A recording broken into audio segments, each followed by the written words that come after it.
Welcome back to the Stack Report. Fantastic to have your company as always. A special edition brought to you by the Sackville Hotel in Rozelle, Sydney. They've been good enough to sponsor 4 episodes of the Stack Report and a very special episode coming your way today. Benji Marshall, West's Tigers great, telling us about his return to the club, his impending return to Leichhardt Oval, the first time he's played there since rejoining the club, and what he's going to do next year. Will he retire? Will he keep playing? He answered those questions and many more. I hope you enjoy this edition of the Stack Report.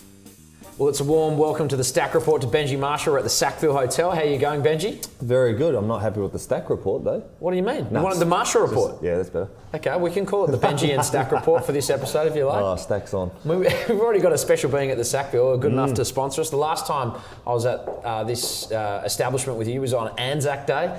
You were sniffing around the 2-up. How did you end up for the day? Well, it's funny because obviously Josh Reynolds has got all the money, so I didn't bring any cash. He was here. Yeah. So I actually took some cash off him and used his cash to play and lost. And thanks, mate. Good bloke. So I didn't give it back to him, but that's what friends are for. And it was a great day, man. I just couldn't believe how many people turned out. There was a lot of Tigers supporters, and had a great time, really. Yeah. Josh Reynolds.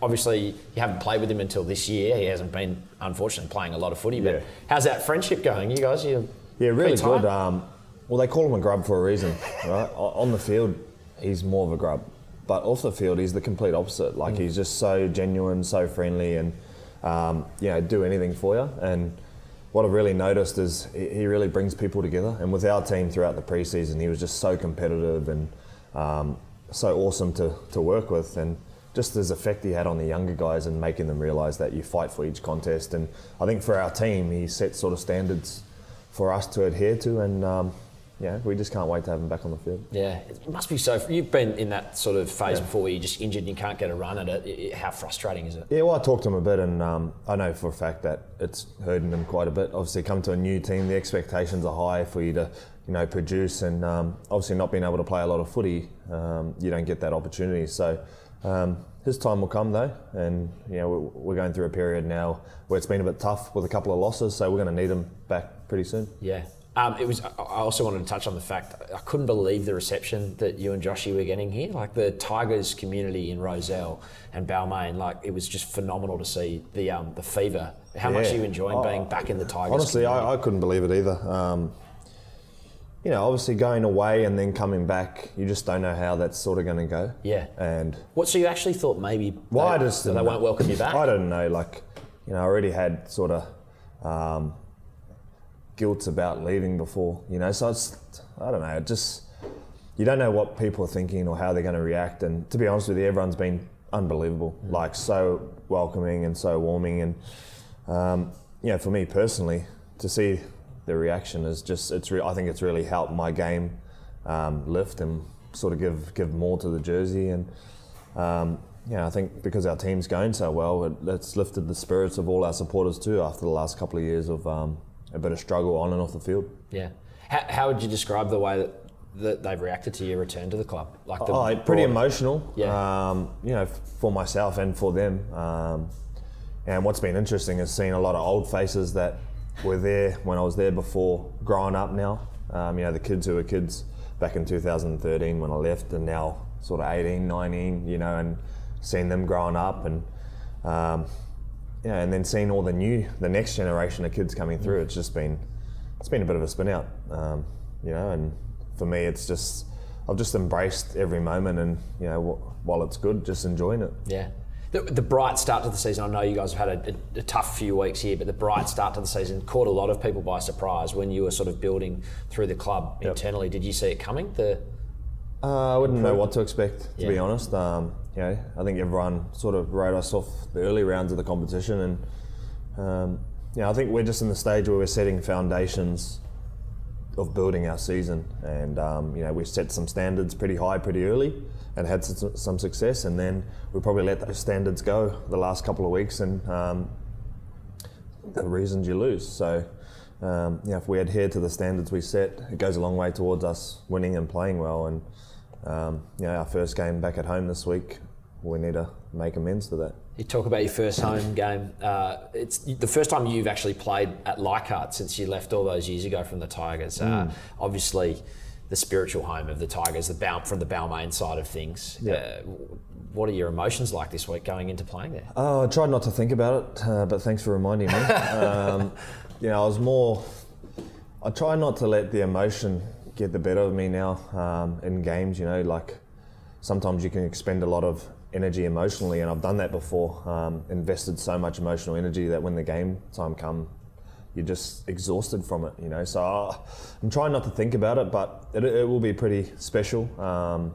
We've been training there a little bit, and even just training there feels just right and feels great. And I'm sure when the opportunity comes to run back out there again, it's going to be again emotional without trying to be emotional, but it's just somewhere that I really love playing. My two favourite grounds in the world is Campbelltown and Leichhardt. So I did wish it was on a Sunday though, but still great to play there. Yeah. What sort of reception are you expecting from the crowd? Do you think that they'll be right into it? Oh yeah, like if there's a place where a lot of Tiger supporters love to watch footy, it's at Leichhardt Oval, and I know with my family and stuff who'll be there, they'll be getting into it, and there's nothing better than seeing the hill packed at Leichhardt and hearing the cheer and the roars when you run out or score a try. And I can't remember the last time I played there where we haven't had that, so looking forward to it. It's interesting, isn't it? Because it's not, you wouldn't say it's like an elite stadium in terms of facilities, but there's something really special about the place. Yeah, it's not elite. I think that's what makes it great is, it's got a lot of character and a lot of history, and you just know like some of the legends that have played there, and some of the great moments that the Tigers have had in the past have been there, and being a part of that and feeling, you can actually feel it when you walk into the ground, even when no one's there. Like it just feels spiritually amazing, and and obviously with my history there, it makes it even more special for me. It's really interesting, almost a sense of fate, the fact that you're going head to head with the Cowboys. Probably one of the great moments of your career, winning that premiership against the Cowboys in 2005. Is there a sort of sense of symmetry there? I don't know. I don't really usually know who we're playing until this week, so I only really realised we were playing the Cowboys yesterday. Yeah. Didn't really think about it, but some of the toughest games we've had is against the Cowboys, and personal matchups like against Jonathan Thurston and guys like that. It's it's always a challenge playing against the best in the world, and in my opinion, he's the best in the world. And they're coming through a tough period as well, where they've come out of it and playing some good footy, and we're looking to do the same. So I'm pretty sure it's going to be a tough one. It's interesting. Probably the last time that you and JT go head to head, unless there's something in finals, because it's his last year. How have you enjoyed that sort of rivalry over the years? It's been awesome. I mean, you get up for the big games, and most of the times we've played each other has been in big games. Whether it's for New Zealand or for our clubs, and obviously winning a grand final against them was a big moment. But I think that's where you measure where you are when you play against the best, is try and put your best foot forward and get your team home on the day, and that's how it'll be on Thursday. What do you admire about him as a player? Like what sort of sets him apart? Because he's just incredible. Yeah, his competitive nature. He just competes for every play. If there's ever a break, whether he's going to get there or not, he's always seems to be there chasing or in the picture somewhere. Apart from his talent, like his talent is obvious to everyone, what he can do with the ball and stuff, but he puts his body on the line physically, not the biggest bloke, probably got the biggest heart, and as a player, they're the sort of players you want to play with. The guys who are always in the frame doing the little things that probably fans don't see. Everyone sees the special things he does with the ball, but I admire the other things more. What are those little 5%ers? They're called 1%ers. 1%ers? But fives, Five's a better number, isn't it? Yeah. Bigger number. No. 5%ers. Yeah. Seriously. He just, like I said to you, like if someone's makes a break, he's usually there making a cover tackle, or if there's a kick infield, he's chased from the other side of the field to get it. Obviously tackling way bigger blokes that are not his opposite number, like back rowers, who probably target him every game. Every time he seems to put a kick in, he's getting taken out, or every time he passes the ball, someone's tackling after he passes it, and just his relentlessness to keep getting up is what I admire. An interesting juncture in your life this year as well. You've become a father. Tell us about fatherhood. Was it? I didn't really imagine it was gonna be like it is, to be honest. I always wanted to be a dad since way back, and now that the opportunities come, it's just probably the best thing that's ever happened to me. You know, and more than winning premierships, more than any of that stuff. And I think it's just really put things in perspective for me. And you know, I had a period there where I focused on footy so hard and thought that footy was everything, and you know, having a baby just throws that out the door. You know, where you're looking at a little person who relies on, you know, myself and Zoe to keep them alive, really, and you just don't realise how selfish you are. And you know, everything's always about you, and now when you have a baby, it's just not about you anymore. And I actually really love it and really been enjoying it. And you know, when you come home from a game and you haven't played that well or you lost, it just makes it a little bit easier to get over when you go home and see your son smiling at you. Has it changed you as a person, do you think? It's early days, obviously. Yeah, I wouldn't say as a person. I think I've sort of been the same, but if anything, it's probably helped me relax around the footy stuff. And I don't know, like I used to have routines on game day, whereas now I'm, you know, no time for that. Holding a bottle, feeding the son. You know, I used to tell Zoe that she couldn't have the TV the night before the game. Now it's all changed, or you know, leave me alone on game day. Now you just don't have a choice. So no, I think it's really helped me relax, but also helped my footy be pretty solid as well. Yeah, has it changed your approach to football, or the way you play football? I don't know. I think just probably being a lot more relaxed is probably the key for my footy, and I feel like I've had a pretty solid season so far. You know, in terms of playing 80 minutes each week. You know, I wouldn't have played this many 80-minute games last year. You know, and I don't know, just feeling great, to be honest. Well, because you've sort of spoken about how you've tried to just go back to having fun this year, and it certainly seems to be working. Is that what you're feeling like you're almost a bit looser with the way you're playing footy? In a good sense? Yeah, a little bit. It's more probably the feeling of, you know, not feeling the pressure. You know, there's no pressure on me to have to be the man anymore, or you know, feel like I have to carry the team. Liberating, right? Yeah, and there probably that pressure was probably never there, but I used to feel it a bit, you know. And now it's doesn't feel like it's there anymore. I still get emotionally invested into the outcome of our team's results, but yeah, at the end of the game, when you walk off the field, it just things are just completely different with a child, and I actually really love it. You talked about the idea of pressure and putting pressure on yourself. How crippling can that be? How tough can that be? Oh, it can go either way. You know, I used to love it. You thrive on it. Yeah, thrive on it. You know, and yeah, and it's easy to do when things are going well. When things are going tough, that's probably the hard part, and it probably gets you a bit more when you're under the pump, not playing well, team's not winning. Yeah, the pressure seems to multiply. The pressure's always there playing, especially when you play in the halves, but you know, when your team's not doing well, that reflects on the halves performances, and then you know, the pressure just increases and increases, and yeah, it can hurt you. And you know, people under pressure sometimes can crack, and I've been there. I know what it's like. Is it intense when you're in the eye of that storm, and it's you know? Sometimes you just can't find a way out, you know, and that's sometimes hard to deal with. But I think in all the things that I've learned over my career is the more relaxed that I am before games and going into games, the less that pressure is there for me, and yeah, and I think I've found a good way to deal with that. We're talking about almost as you reach the end of your career, but what about the start of your career? Can you remember your first game for the Tigers? It's weird. I think towards the start, at the start and towards the end are very similar. Like you just don't think about that. Like when you're starting, you're just so happy to be there. You don't think about the pressure. You just want to put everything into it. You know, at the start, I was just so confident. It was weird. And then, like, I sort of feel like that now, like I was when I started.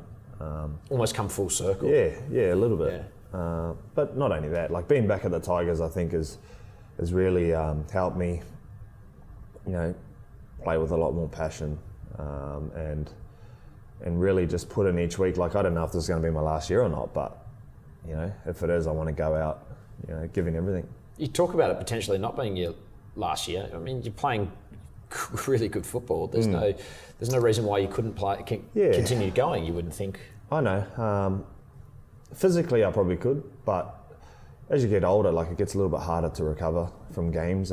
Takes a few more days than it used to when you're younger, but there's a lot of things to weigh up, and I'm just really trying to enjoy now for what it is. You know, it's been really good. Our team's going okay. We've had a bit of a setback for the last couple of weeks, but you know, we've got a good vibe at the club. Things are going great. You know, it's been a pretty remarkable turnaround from the last sort of 24 months. You know, how it finished at the Dragons, sort of trying to find my feet again at the Broncos, and then coming full circle again to be starting 5'8" at the Tigers. Like, it's, you know, it's been actually enjoyable getting back to that, and you know, in some sort of way, regaining a bit of respect with the way I'm playing footy. I feel like that probably got lost in the last couple of years. And do you feel like there wasn't a level of respect for the way you were? No, well, I wasn't playing good enough, you know, and you know, and probably had a bit of confidence lost there, and a few doubts where I was unsure of, you know, if I could get that back, to be honest. And you know, so where we are now, I don't want to say, yeah, I want to play next year and not enjoy now for what it is. You know, that question's going to keep coming up, but I don't think I'll be answering it until somewhere nearer to the end of the season. But it sounds like legacy is almost a factor in there for you. Like, you're playing so well now. Is it one of those things where you want to go a year early rather than a year late? Yeah, it's not so much legacy. It's more while I'm enjoying it. Yep. And while I'm feeling good about it. You know, and I definitely don't want to be that, play an extra year and regret it. You know, so yeah, just the moment's good now, so I want to enjoy it while it's there, and yeah, I'll probably address that question later on to the back end of the season, but just enjoying life while it's good. What do you think the factors will be that determine your decision in the end? Oh, definitely the body. You know, I actually feel fitter than I have for a long time, but the recovery hurts, you know, and the pre-season hurts a bit. It's getting harder and harder, so there's a lot of things to throw in. Obviously, family life. You know, if I can keep putting Zoe and my son through those week in, week out things of being away constantly, and you know, and when you play footy, like, the routine is so set for you that you don't have a say when you can and can't have off. You know, so all those things. And then the inevitable question is, what comes next? Like, you're a guy who's really been able to push your credentials as a strong mentor in recent years. You've obviously got a wealth of media experience and a pretty strong media performer bench. Do you have an idea of where you'd like to take things? I think I'm pretty lucky where I feel like I have a lot of options of what path I could go down. Really enjoying doing a little bit of the coaching with doing a bit of SG Ball and Harold Matt stuff, and working with our halves and the back rowers and the fullbacks, and I feel like I could maybe delve into that. Would you be a head coach? I don't know if I'm weird enough. Tell me why they're weird. I didn't mean weird. They are. It's sort of widely recognised they're a bit crazy. No, right? Not crazy. It's just, you know, I think the pressure of being a head coach is more intense than what it is being a player. Yeah. You know, I think assistant coach is a lot easier, where you don't have to cop the brunt of how the team goes, you know, and I just don't know if I'd be up to that. You know, I haven't really experienced what that's like. I definitely feel like I got a lot to offer in terms of knowledge and teaching people things that I've learned throughout my career, especially in the half. So maybe down that track, but media is an option as well. Yeah. But mate, honestly, you know, I feel like I'm lucky that when I do finish up, I'm going to have a few options of what I want to do. Will you be living around Balmain? Yeah, pretty sure. My wife wants to move out. She's from the North Shore. She wants to move there, but she's no chance. I compromised there and lived there for 12 months for her, and I'm not going to be going back there. It's too far from my family and my friends. Yeah. It's a special community, isn't it? Like the Roselle Balmain No, area. it is. It's you know, it's quite tight knit, and you know, there's just a great feeling around here, and you know, great food, cafes. You know, I don't really leave the area, to be honest. I hope you're enjoying this episode of the Stack Report with Benji Marshall, brought to you by the Sackville Hotel in Roselle. Some fantastic chats with Benji Marshall, and there's plenty more in the back catalogue if you're interested in the Stack Report. Make sure you check us out on iTunes, Wooshka, wherever you get your podcasts, and do us a favour, subscribe, rate, review. For now, it's back to Benji Marshall, recorded live at the Sackville Hotel. 2005 was a particularly special time for the area. That premiership victory from you guys, breaking a long drought. What did you see in the community in terms of what it meant for the community? It was crazy. Just the reaction after we won, like seeing on Darling Street, Victoria Road, sorry, they closed it off out the front of the Leagues Club, and we turned up in our bus and got out of the bus and had to sort of go on the roof of the Leagues Club to see all the fans out there and to see how many people turned up. They couldn't get into the Leagues Club. It was crazy, but they were just all out there to say congratulations. And honestly, I can't remember a better moment after the grand final, obviously, than celebrating with the boys. But seeing all the people line the streets of Victoria Road, and it was closed off. And I'll never forget that moment. They gave us some champagne bottles and we were sort of doing them into the crowd like we just won the Formula One. It's just something you never forget. Yeah. Who was the best performed off the field over that sort of period, celebrating the grand final from the 2005 Tigers squad bench? We went for a little while, put it that way. The first week was pretty solid of celebrations, and I think for the boys, we just stayed around each other. It's crazy. You just form a brotherhood that has never really let go. We still got a WhatsApp group now where we go on, like in 2015, we went on a 10-year reunion trip. We send messages almost every day to each other, and it's just a bond that can never be broken. I reckon there'd be a few Tigers fans who'd love to see the inside of that WhatsApp group. There'd be some pretty good bands, wouldn't there? Oh, it's funny. You got guys like Bryce Gibbs and Liam Fulton who are like comedians and clowns back when we played, and nothing's changed. But the thing is, like, everyone goes their own separate ways. Yeah. But the thing that holds us together will be we won the premiership together, and it's something that can never be taken away, and something that we'll have for life with each other. We're in the Sackville today. Did you guys come through the Sackville at all during the celebrations? We sure did. Not only through the celebrations, but throughout the year. We were here most Saturdays, sometimes Sundays, sometimes Fridays. We used to spend a lot of time here. Yeah. We used to be out the front. Some of the boys like having a punt. There's a TAB out there. Yeah. A couple of quiet beers. And the great thing is, like, the fans that were always here really embraced us here and looked after us, and it was just a great place to be. Yeah. I can only imagine what Balmain would have been like that week after the premiership, mate. Far out. Can't really tell you some things. I'm sure you can't. Oh dear. When you left the Tigers, how difficult was that bench? It was hard. I was a little bit in a state of confusion at the time. Yeah.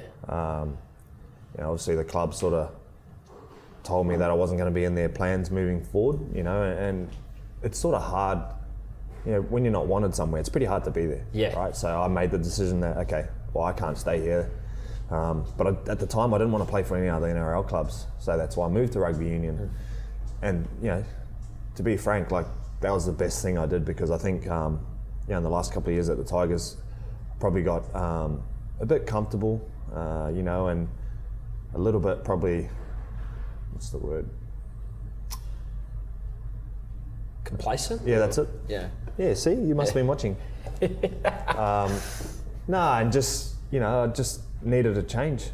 And going to the Blues was honestly so refreshing and great for me. I had to start from the bottom again and, work my way up and meet new people and get out of my sort of comfort zone and surroundings. And, although things didn't go to plan there, it definitely gave me a new lease on life and a sense of what I'd lost and what I had to find again. And and then I came back to rugby league, obviously, and tried to go back to the Tigers, but they made it pretty clear that that wasn't going to happen. So that's when I signed with the Dragons. And you know what, those 3 years or 2.5 years that I spent at the Dragons were just awesome for me. Their club is run so professionally. Their supporters are so passionate. When you're going good, they're awesome, and when you're going bad, you get hammered. Which is passion. Yep. And I actually really love seeing it. And throughout that whole time, obviously we got to the semi-finals, which they hadn't done for a long time, and then the year after we didn't. And then I wasn't sure what was going to happen with my career, and obviously made the phone call to Wayne Bennett. What was that phone call like? It was a little bit asking for advice. I just wanted to get his advice on what I should do. I was thinking about retiring, to be honest. I just said to him, I'm thinking about retiring. What do you think I should do? Do you think I should ring anyone? Or I said, I don't really want to go to England. And he said, I'll call you back in 1 hour. I said, oh, okay. And honestly, I didn't think he was going to call me back and say what he said, but 1 hour later on the dot, calls me back. I said, yeah, hey Wayne. He said, I've got a proposition for you. And I was like, oh, okay. And he goes, why don't you come to Brisbane and play for me? I said, well, where? I said, you got Ben Hunt, Anthony Milford, Cody Nikarima. And he goes, well, you could train at fullback, you could train at centre, you could train in the halves. He goes, you just come here, enjoy your footy, no pressure on you. He goes, I got superstars here, I don't need you to be anything. At the time I just thought about it and went, it's probably a good thing. So let's do it. He goes, you're probably going to spend some time in reserve grade. And I hadn't played reserve grade, so I didn't know what that was going to be like. And I thought, it'd be awesome to see. And went to Brisbane and put in at training, trained hard, played a bit of reserve grade, and I actually really enjoyed it. What did you enjoy about it? Just seeing, the thing you don't see is the guys who are on the fringes really pushing, trying to make first grade, still working full time and then training after work and putting in, they're just there because they love it. And at Redcliffe in Brisbane, just seeing that honestly opened my eyes to how lucky we are to have the job that we have. And they really gave me perspective about the position I was in and how grateful I was to be there. And it also made me realise when something gets taken away, how much you want it back. Obviously not playing first grade, and actually it pushed me even harder, to come back. So, I think that helped me get back to where I wanted to be as well. Seeing those guys on the fringes as well, did it open your eyes to an element of professional sport that maybe you hadn't fully appreciated at that time? Because I think... Well, you only know what you know, right? Yeah. But like fans, we watch it and we think, oh, these guys, they're earning big dollars. What a glamorous life they're living. But it can be such a short period of time, it's right? far from glamorous. Yeah. If you're lucky, I think the average games a first grader plays is 40, which is not that many. Because you hear the milestones about 200, 300, but they're a select few players that really get to do that. So if you're lucky, you play 10 years of rugby league and that's it. So then you have to find another job path. And for some of the guys who are on the fringes, they turn up to training every day wanting to play first grade, and they train against first grade squad, they defend against the first grade squad, but sometimes they don't get there. And then they got to go and work full time as well. So, it's not it's not an easy or glamorous lifestyle at all. It is for some people, but for a lot of them, they struggle through trying to make it. Do you see blokes get spat out the other side who don't necessarily have a lot of money to their name and they're not in a good position for life after football? Yeah, I think a lot of people invest emotionally so much into making first grade, and when that doesn't happen, it can cause people to be depressed. And I've seen it. I've seen people shattered, and even people who have to retire from playing. So it is a tough life playing rugby league. Obviously, when you play at the highest level, it has its rewards and that, but for some of the guys on the fringes, it can be tough. 2018 seems to be a year of excitement around the Tigers. I know that there's been setbacks in recent weeks, but is there a feeling that you guys could potentially challenge for a premiership bench inside the four walls of the club? Yeah, well, I think everyone has that feeling that they can. I think what we've shown so far is, how much we enjoy each other's company and want to play for each other, and the effort we're putting on the field. We haven't lost the game off the back of having effort. We've probably beaten ourselves a couple of times off our execution, but I think when we do get it right, obviously beating Melbourne twice this year, beating the Roosters, we've had some big games. We've got to turn that around again. We've had a couple of losses in a row, but that's footy, and you've got to bounce back, and the table's tight. All the teams are pretty close. What have you seen from your halves partner, Luke Brooks? How good could he be? Yeah, I don't really like putting pressure on him. He's had enough of people talking him up, and I think when Luke's at his best, we know what he can do. But what I have seen is the development of when I left to him now is just his confidence is growing. Because his personality is quite quiet and shy, which is typically not your halfbacks. And seeing him sort of grow out of that, and it's quite uncomfortable for him to stand up in front of a group and you do this, you do that. But to see him get to where he is and do that, it's been pretty awesome. And like I said, I just don't like putting pressure on him to have to be better again. And we're starting to see the fruits of what Luke can do on the field this year. And for me, it's exciting to see because I feel like I sort of, try and help take the pressure off him and try and help him develop his game even more. And I get a bit more out of that sometimes than playing well myself. Nice. A big thank you to Benji Marshall and a big thank you to the Sackville Hotel who have been good enough to sponsor a few episodes of the Stack Report. A great pub in Rozelle, well worth a look if you're in that area. Plenty more fantastic episodes coming away. And if you enjoyed today's conversation, you'll probably enjoy plenty more in the back catalogue. Check them out on Whooshkaa, iTunes, Spotify, wherever you get your podcasts. You'll find plenty more great sports conversations. But for now, that's it for the Stack Report.